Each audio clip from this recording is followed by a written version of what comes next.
Welcome to True Crime with Strategic Eyes. We're seeing the face of the teen who stands accused of killing his parents. 14-year-old Trevor Lee facing 2 counts of second-degree murder. And for the first time tonight, we're hearing his voice in the newly released 911 dispatch recording. Now, this story's been trending for a little while. I'm late to jump on it, but this is a very sad one. This teenager killed his mother and father. He's actually biracial. His mother's African-American. His father is a Caucasian-American male. And he just killed them. By all accounts, people have said that his parents were aces, awesome people. Even his best friends testify how kind and nice and outgoing his parents were, to the tune where the friend said that the parents treated the friend as though he was their son. And he's going to miss the parents just as much as he's going to miss his friend. He had nothing but nice things to say about the killer as well. But this one is another example of, I believe, mental illness that exists in our communities where we don't address mental illness. And even when families want to address these things, it's not a stab at the family. Because the truth of the matter is, when it comes to mental illness, when it comes to you raising your child, keeping your child on a straight and narrow, making sure your child goes to school, that's your problem as a parent. But when it comes to mental illness, there's a caveat there. And that caveat is that as a society, we don't spend enough money on mental health services. So even when parents want to seek help for their children, those services aren't there. And if the services are there, they're not affordable, ladies and gentlemen. So when you see your child possibly suffering from depression, schizophrenia, bipolar disorder, whatever disorder it may be, that's resulting in them not properly socializing, developing, or just not managing their emotions correctly, you try and reach out, you try and get them help. And then you realize, well, unless you have $200-$300 per session to give to a psychologist, you're just not going to get help because the services just aren't there. They aren't. Even in big cities like New York and California, where they are allegedly investing tons of money in mental health, those services are swamped with people. And so therefore there aren't enough clinicians to fit in, or to fit you in rather, to get the services you need. We need to spend more on mental health, but let's keep going. Warn you, hearing the call may be disturbing. You first? Yes, sir. Go ahead, I'll listen to you. Well, I was going to ask if you could pray for me, ma'am. Right now, I'll definitely be praying for you, son.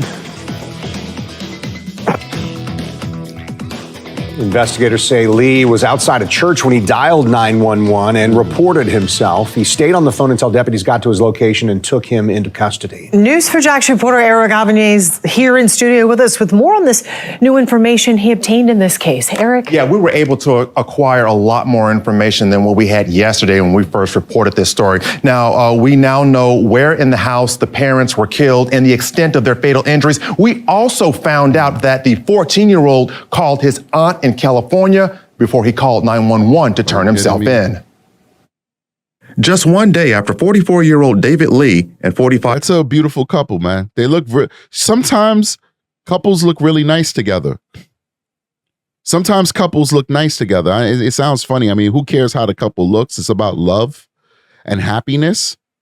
But they look like a nice couple. They complement each other. They look happy.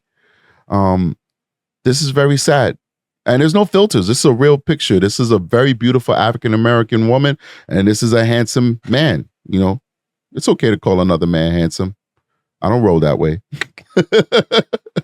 They look like a happy couple, man. Let's keep going. 5-year-old Brandy Smith were found shot to death inside their silver. Somebody's going to say, Strategic, you didn't have to say that. I'm just joking, guys. I'm having a good time. But still, at the same time, this is a very, very sad topic. Oak subdivision home in Middleburg. News4Jax has learned the couple was in their bed when they were shot multiple times.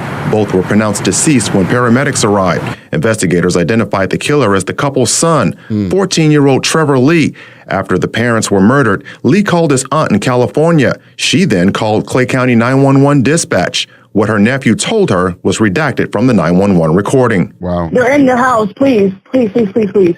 Send help immediately. Ambulance, whatever, immediately. The teen traveled to a nearby church parking lot and called 911. He stayed on the line until deputies arrived to take him into custody. I'm by the road. I threw my backpack away from me. I'm stripped. I'm waiting for police. What do you mean you're stripped? Nothing in my pocket. I emptied my pockets and everything. There's nothing in my pockets.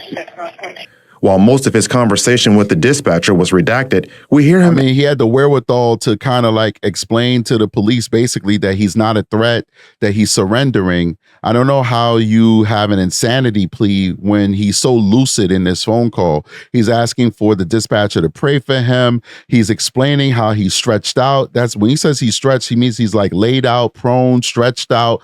He took it, his backpack is inside of the road, his pockets are empty. He's articulating a surrender.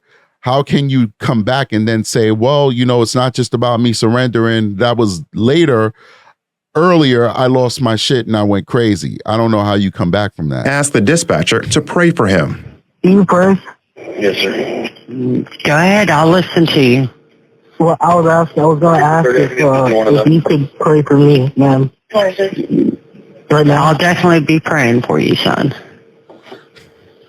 These parents are dead in their bed. And Retired JSO Director of Investigations turned News for Jax crime and safety analyst Tom Hackney says this was no doubt a heinous crime carried out by a kid, but he also says the fact that the teen called 911 to surrender himself says something. instant remorse. When you hear the sound of his voice and you hear kind of what he's going through, aside from the redacted part, you hear some instant remorse. I don't know how much that helps you in court. I think it usually works against you when it's such a heinous crime. Like if it's something like theft or robbery or something like that, all right, that's a different animal.